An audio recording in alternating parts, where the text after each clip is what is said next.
pelos dias de paz.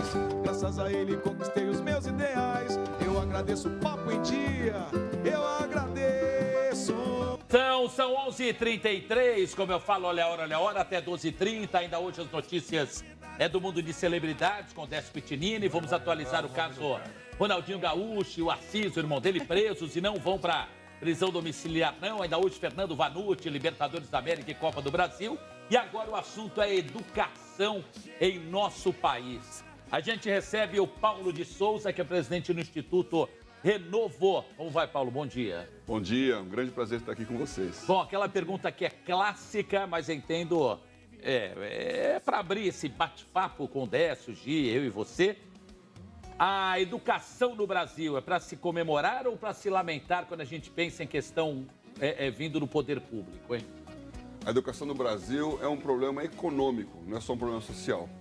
Porque nós estamos vivendo o que chamam a última geração do bônus demográfico. Então, Traduzindo, aquela sopa de letrinhas que você tomou e tomou bastante. É a última geração em que tem mais jovens entrando na economia do que adultos se aposentando. Então, o que vai acontecer daqui para frente é que tem menos jovem entrando para trabalhar e mais adultos se aposentando. E esses jovens que estão entrando não têm educação. A qualidade da educação deles é cada vez pior. Então, o que acontece é que a geração que vai sustentar o Brasil no futuro não tem como ganhar dinheiro. E o país vai ser obrigado, então, a ser um simples exportador de matéria-prima. Claro. E não vai crescer a economia. Então, nós temos um problema social. De quanto tempo para cá, na tua opinião, no seu entendimento, essa situação? A educação vem deteriorando desde que houve a grande reforma de ensino na década de 70. Ela era uma educação elitista, então havia grandes escolas públicas com muito bom nome, mas eram poucas. Aí veio a reforma de ensino e o governo, na minha opinião, acertadamente, ele foi para a universalização. Então, ele privilegiou a quantidade e não a qualidade. Hoje, nós temos 93% das crianças na escola. Agora, como justamente a demografia está mudando, agora não preciso mais de construir escolas. Eu tenho menos crianças. O Brasil tem uma taxa de fertilidade de 1,66. Isso significa que tem 2 pais e menos de 2 filhos. Para 1,5 filho. Para 1,5 filho. É verdade. Então tem menos e menos e menos crianças. Claro. Portanto, menos necessidade de quantidade de escolas. Mas a qualidade é onde está pegando agora. Mas, Paulo, eu sei que você, inclusive, prefere ser chamado de Paulo Oliveira, não é Paulo isso? Oliveira. Então, Paulo Paulo Oliveira Souza, né? Mas, Paulo, eu entendo tudo isso que você disse. Agora, com uma oferta no mercado de trabalho ridícula como essa que nós temos, com 10 milhões de desempregados, 11 milhões de desempregados que nós temos nesse país, para todos esses jovens que saem da escola, seja ela técnica, seja ela já graduada, eles vão trabalhar aonde? Quer dizer, vai continuar minguando ainda mais a nossa força de trabalho em detrimento daqueles que estão saindo do mercado de trabalho e pedindo aposentadoria. Então, isso tem que ser mexido de alguma forma e eu acho, quer dizer, essa é a minha opinião, não sei a tua, mas eu estou fazendo esse adendo por causa do seguinte, eu acho que tudo isso passa, inclusive, pela reforma da educação brasileira. Né? Perfeito. Porque se você tivesse uma formação melhor, uma instrumentalização melhor para os alunos, eles estariam em melhores condições de disputar cargos lá na frente e de render mais, você não acha? Olha, Verdade. o Brasil, excelente a sua posição aqui, porque o Brasil tem uma coisa que está mascarando o problema. Hipocritamente, como sempre. Na verdade, é a economia. Nós temos o tal do voo da galinha. Então, se o Brasil crescer 2%, 3% ao ano, dá um apagão de mão de obra no dia seguinte. Porque você começa a crescer e começa a demandar profissão. Claro. Não tem mão de obra especializada. E aí não aparece a mão de obra. Como nós não estamos crescendo, esse assunto está meio mascarado. Mas é duplo problema, porque primeiro não estamos crescendo. Segundo, nós não estamos formando essa mão de obra que vai ter qualidade quando vier. Então, o problema do Brasil é seríssimo na educação. Tá. Paulo, você como especialista na área da educação, né? Quais são as soluções possíveis, né, para um resultado melhor? Então, deixa eu qualificar aqui a questão da educação comparando o Brasil com o mundo, porque também há uma diferença de 50 anos atrás. Nós somos globais hoje. Tá. Então, existe um programa de avaliação de estudantes, que é famoso no mundo inteiro, que chama PISA, que é um programa que pega um aluno de 15 anos, que é o aluno que está saindo do ensino fundamental e vai entrar no ensino médio, e avalia como ele se comporta em leitura, que é compreender um texto, em matemática, que é fazer uma conta básica de raciocínio, e em ciências. São 79 países que são avaliados nesse programa. Onde estamos? Então, em leitura, o Brasil está entre os 20 piores. Uau. Não ri não, Daniel. Não, é para rir, é para Em rir. ciência, ele está entre os 13 piores. Ave Maria. Em matemática, ele está entre os 9 piores. Não sabemos fazer conta. Então, o que acontece, esse é o nosso diagnóstico como Instituto Renovo. Tem um tripé do mal na educação pública. Tá. Primeira coisa, o aluno não quer estudar. Nunca quis. Mas no meu tempo, quando não estudava, reprovava. Sim, hoje não reprova mais. Hoje tem uma coisa bonita chamada progressão continuada, que tem uma razão de ser, eu não vou dizer que isso tudo está errado, Claro. mas na prática nós temos alunos do 8º, 9º ano que são analfabetos funcionais, porque eles passam de ano automaticamente. Então, eu tenho uma estatística que é complicada de dizer, mas é no mínimo 40% de um aluno de escola pública 9º ano é analfabeto funcional, ele não consegue entender um texto. O segundo problema da educação é que o professor não prepara a aula. Ele não tem tempo para ser um professor. O professor é pago para dar a aula, mas para preparar e corrigir, etc. e tal, que é um tempo extra classe. Sim. Ele ganha muito mal, isso é um fato. O professor ganha mal no Brasil. E ele tem, às vezes, jornada dupla, tripla. Então, ele não tem tempo de preparar a aula. Planejar, né? Pesquisar, Então, etc. como é que foi resolver esse problema? Com sistemas de educação. De novo, há uma grande vantagem nisso. Mas na minha época, na nossa época, existiam livros. E você lia livros e escrevia no caderno. Sim. Hoje são métodos apostilados, que são preencher, colorir, alternativas, que no final estão emburrecendo o professor Eu e falo que emburrecendo o aluno. Eu falo, não sei se vocês vão concordar, os três, nisso que você fala agora, eu tenho um entendimento que isso acelera a preguiça mental. Não, tanto é que A preguiça. Não, Cada vez mais preguiçoso. Não, por e causa eterniza, disso. e eterniza, porque aí você se transforma num adulto que você não tem a menor condição de escolher o teu futuro, aí você trabalha errado, você vota errado, você elege errado, você julga errado, você faz tudo errado. Eu queria só contar uma experiência pessoal, Paulo. Eu tenho como cunhado o professor Donizete Machado, que é um professor respeitadíssimo no Vale do Paraíba, aqui pertinho, né? Em várias cidades e colégios do Vale do Paraíba. Ele dá aulas para o colegial, o antigo colegial, Ensino médio. Ensino médio, exatamente. E os alunos de 3º ano, ou seja, eles estão há 1 ano ou menos de entrar numa universidade, numa faculdade. Ele prepara aulas, é professor de história, então ele consegue filmes naturais, aquelas coisas todas, tal, com batalhas, por exemplo, dramatizadas, né? E consegue esses filmes, esses tapes, tal, e passa, né? Faz uma projeção durante a aula dele para que os alunos entendam melhor o porquê que aquilo aconteceu, como foi que aquilo aconteceu, etc. E os alunos acham a aula dele ótima, só que foram reclamar na diretoria alunos de 3º ano de 2º grau, que podia ser dublado porque legendado eles não conseguiam passar da primeira cena para a segunda, porque não dava tempo de ler a letrinha que estava escrito ali e entender o que tinha acontecido antes. São analfabetos. Esse é o São drama. analfabetos que vão entrar na faculdade o ano que vem. Esse é o Verdade. drama. Agora, respondendo a pergunta da Gisele aqui, como é que a Sim. gente faz, então? Porque A esse é o diagnóstico. solução, né? Esse é o diagnóstico, agora é a solução. E a solução, primeiro, como diz o ditado, para um problema difícil e complexo, há sempre uma solução simples e errada. Então, essa solução aqui não... Boa. Para cada problema difícil e complexo, sempre é uma solução simples e equivocada. Então, aqui a solução ela não é simples. Nós temos que investir na qualidade da educação, na excelência da educação, o que significa equipar melhor o professor para dar aula, restaurar o professor como um professor que a gente chama de professor autor. Então, ele é o autor da aula, ele pensa e constrói aquilo dentro da realidade da classe dele, no lugar onde ele está e na condição que o ambiente tem. E ele tem um aluno que tem que ser chamado a estudar. Então, porque hoje no Brasil tem um problema que toda a família entende com razão que a educação é um motor social. Então, o pai quer que o filho tenha um diploma para que ele seja doutor. Claro. Porque ele vai ganhar mais dinheiro, é verdade. Mas tem que ver se o filho quer, né? Não, o problema é que o diploma por si só não resolve. Tem que ter a qualidade.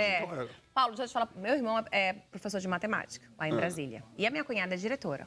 E meu irmão sempre reclama muito, chega estressado, porque ele falou, as crianças não querem estudar. Então, você começa a falar, aí você planeja uma coisa legal, você fica até frustrado. São muito dispersos, Muito dispersos, ficam assim, fazem qualquer coisa, menos prestar atenção na aula. Já a minha cunhada, que é diretora, ela explica.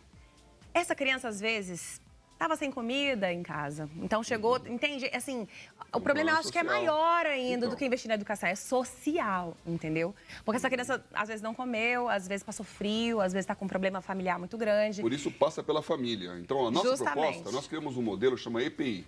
Educação para Integridade. Lembrando que o Paulo Oliveira, gente, para quem, de repente, chegou só na metade da entrevista, não, do bate-papo, né? Paulo Oliveira é presidente do Instituto Renovo, e por isso que está aqui para falar do que ele entende como educação, como novos métodos ou como uma recuperação, não é?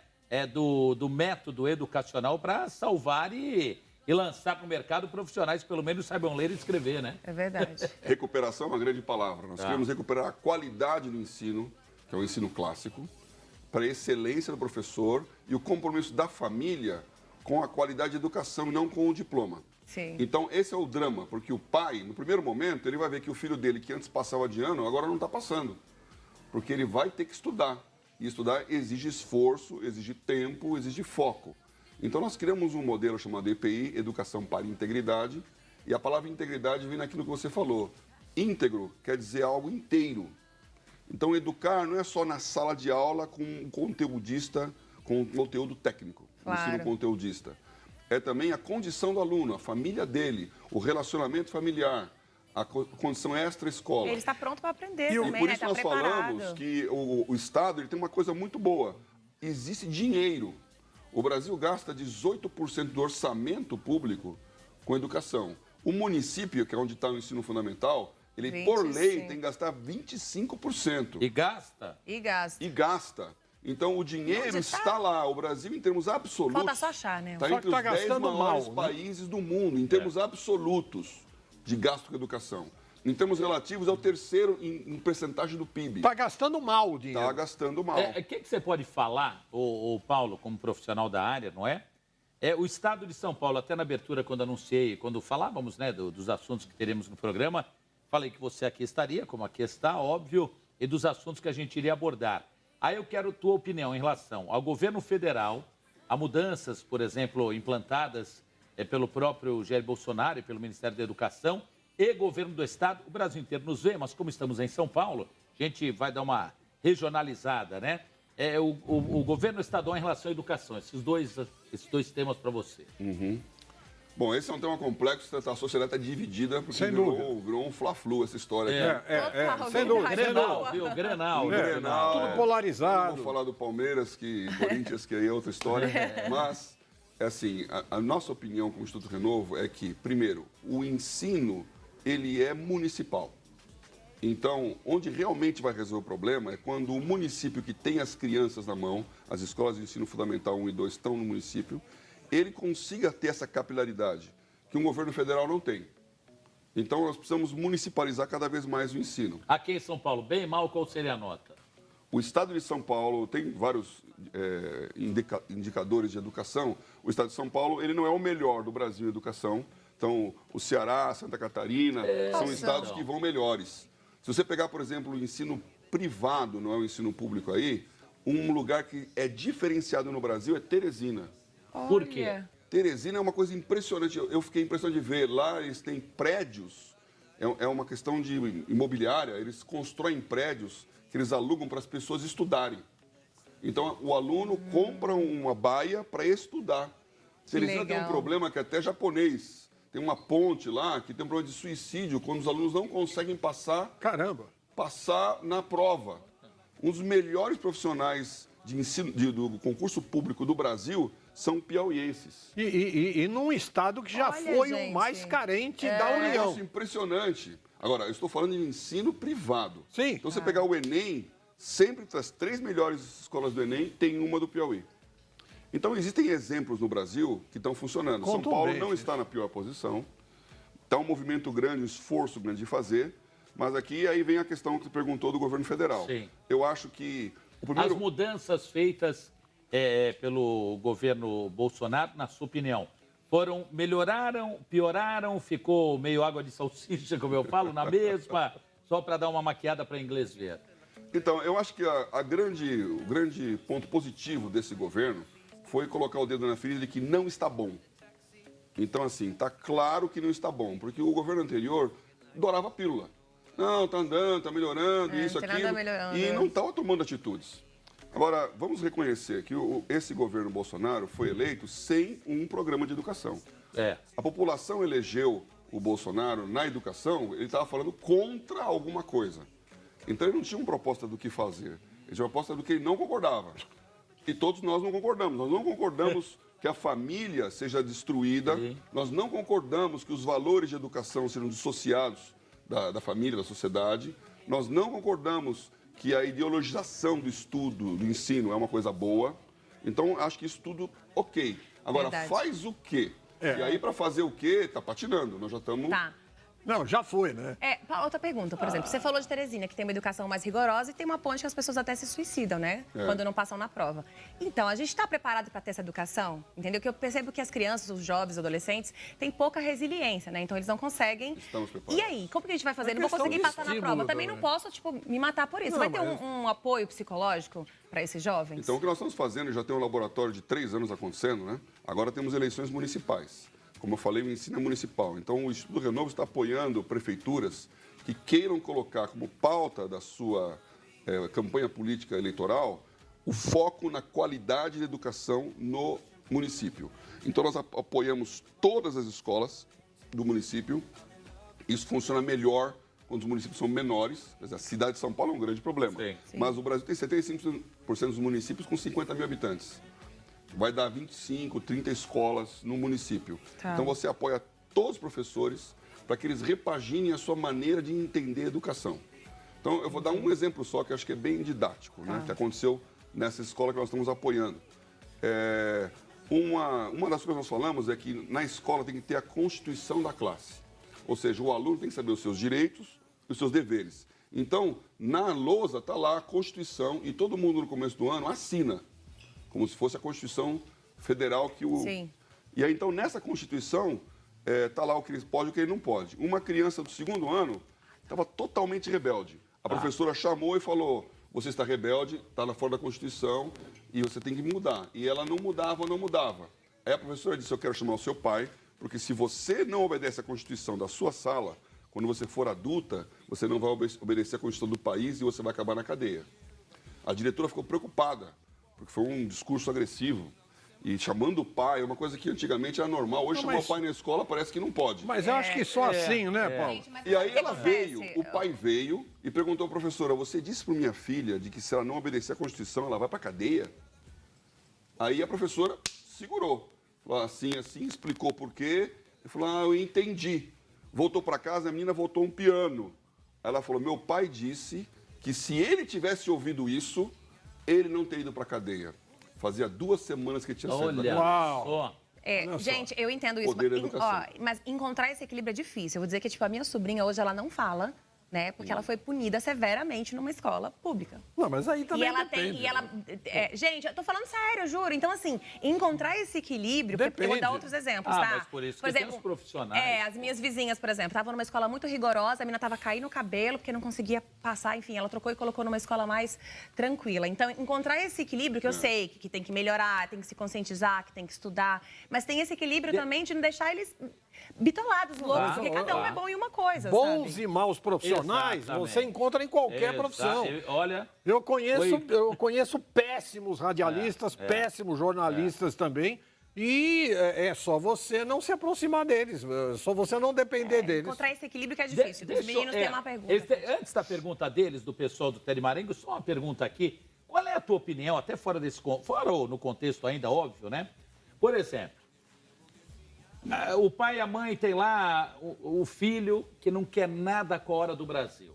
Estuda numa escola particular, considerada uma boa escola, repete 1 ano, repete 2, repete 3, não quer absolutamente nada com a hora do Brasil. E, de repente, esse estudante, quando chamar a atenção, ainda fica todo ofendido, todo melindrado. Nossa, mas só porque eu repeti 3 anos? E aí, de repente, essa mãe insiste ainda, tira essa criança, esse adolescente, dessa escola particular e coloca em uma outra escola particular. Eu vou ver se na outra vai dar certo. Essa mãe agiu errado ou, como algumas mães fazem, não, vai para a pior escola do bairro, que é uma escola pública chinfrim, qualquer nota, -5 de 0 a 10, para ver o que é bom para tosse. Estou falando de um exemplo prático que acontece muito por aí. O que você pensa disso? Eu penso que tirar de uma escola boa para uma escola pior sempre é ruim. Claro. Agora, o problema aqui é a postura da família. Então, esse, para mim, é o ponto principal. A família tem que cobrar o filho de estudar. Todo dia. Mas ele não quer nada. Ele não quer nada com a hora do Brasil. Vou dar um exemplo aqui. Quer comer, dormir e só. Eu falei do PISA, né, que é esse exame. Tá. O número 1 em leitura é Coreia. E aí tinha uma cidade na Coreia que o exame foi muito além da curva. Eles ficaram curiosos saber por que tão alta a nota. É uma foto famosa. Porque é uma cidadezinha pequena, não é uma grande cidade. Tinha uma escola ali, estavam os alunos dentro estudando e nas janelas em volta, em pé, estavam os avós olhando se ele estava estudando ou não estava estudando. Então a cobrança que a família faz é o mais importante para que o aluno ande. Agora, se o meu filho não está nem aí com a hora do Brasil, eu vou tirar a mesada dele. Sim. Eu vou restringir a liberdade dele. Eu vou diminuir o acesso àquilo que ele gosta. Porque ele tem que entender prioridades. Agora, Paulo, você não acha, é o achômetro, né? Mas você não acha que quando essa criança, desde a primeira infância, ela é estimulada por pai e mãe, por avós ou por quem a cria, o tempo todo, pela curiosidade, para saber o que é que vai acontecer depois daquela história que ela ouviu dos mais velhos, antes de dormir, etc, etc. E aí ela pega um livrinho para ler e depois ela pega um outro material para ler. Enfim, esse estímulo é diário, aguçando a curiosidade, abrindo o apetite da criança. Os pais tendo interesse nos seus filhos e não deixando ao Deus dará. Não, a escola está aí para isso, está aí para isso aqui. Quem tem que criar são os pais. Família, são os pais. Educar e criar é filho. O professor está lá para deixar a criança instrumentalizada para o futuro. O que é outra coisa totalmente diferente. Você não acha que a coisa seria totalmente diferente? Esse retrato estaria ao contrário, seria o espelho? Esse é o meu ponto. Se a família assumir o papel dela, a educação é um dever do pai. O Estado auxilia. É óbvio que quando o pai omite, o Estado tem que ir lá obrigá-lo. Mas a principal obrigação da educação está com a família, não está com o governo. E o governo, nesse aspecto, tem feito coisas... Por exemplo, tem um ponto muito importante aqui, que é a tecnologia. Uma das áreas que menos mudou na sociedade é a educação. É uma lousa, um giz, uma carteira, igualzinho era há 50 anos atrás. Tudo mudou. Então, como que eu desperto o interesse da criança? Como é que eu envolvo ela com os assuntos? Antigamente, você ia até uma biblioteca para poder abrir uma enciclopédia e fazer uma pesquisa. Agora você aperta um botão. Agora tem... Então, a qualidade do ensino podia ser muito melhor. Ô Paulo Oliveira, a gente está batendo papo, isso para quem, de repente, também chegou agora, são 11h57, olha a hora. O Paulo Oliveira que bate um papo com a gente, com o Décio, com o Gi, comigo. Paulo é o presidente do Instituto Renovo, né? Não sei se você tem dados ou números ou em uma resposta até mais exata, né? O próximo disso, para o que eu vou te perguntar. Filhos de pais separados são mais problemáticos nas escolas? Isso é uma certeza. Não sei. Às vezes o homem era uma tranqueira, a mulher se livrou, ou vice-versa. Pode ser, pode acontecer. Quero a tua opinião, por favor. Opinião com base em informação do que você sabe. Né? A questão dos dados, com certeza isso é totalmente comprovado que uma criança reflete o ambiente familiar. Então, agora, a sociedade, ela passou por uma transformação. Então, é óbvio que se houver uma família que é coesa, unida, está apoiando o filho, ele tem mais reforço para poder ir bem na escola. E nós somos mantenedores de escola. Então, você percebe como cria uma turbulência quando uma criança, principalmente na idade do Fundamental 1, Fundamental 2, tem que decidir se ele fica com o pai ou se fica com a mãe, de quem ele gosta, de quem não gosta. Então, isso é uma turbulência. Não deveria ser assim. E é usada como massa de manobra, ainda pelos interesses, né, de um e de outro. Agora, esse é um dado da sociedade. Também a gente não pode dizer que vai resolver o problema unindo os pais. Não. Exatamente. Então, E o contrário também. Aqueles que, filho segura casamento, só se for em outra galáxia aí, viu? Na minha opinião, não sei a de vocês. Sim, vamos ver a pergunta dos meninos. Que vocês... Pô, perdão, peraí. Pedir desculpas.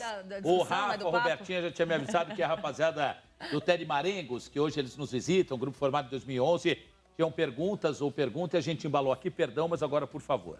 Tudo bem. Eu tenho uma pergunta, na verdade, que são duas juntas.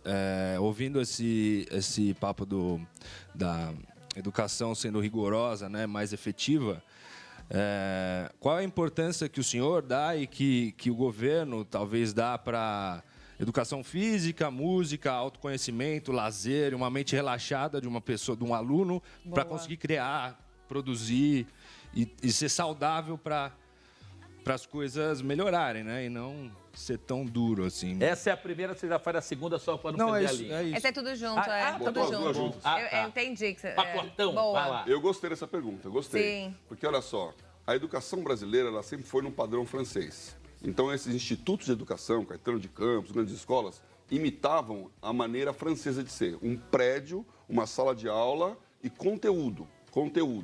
Então, tem bastante quantidade e qualidade, mas não tinha nenhuma preocupação com essa questão de educação física, arte, cultura, desenvolvimento, né? que é um padrão americano, da high school, que tem um campus, que tem uma estrutura. Então, o governo fez uma reforma de ensino em que ele saiu do modelo francês, foi para o modelo americano, mas a infraestrutura não mudou.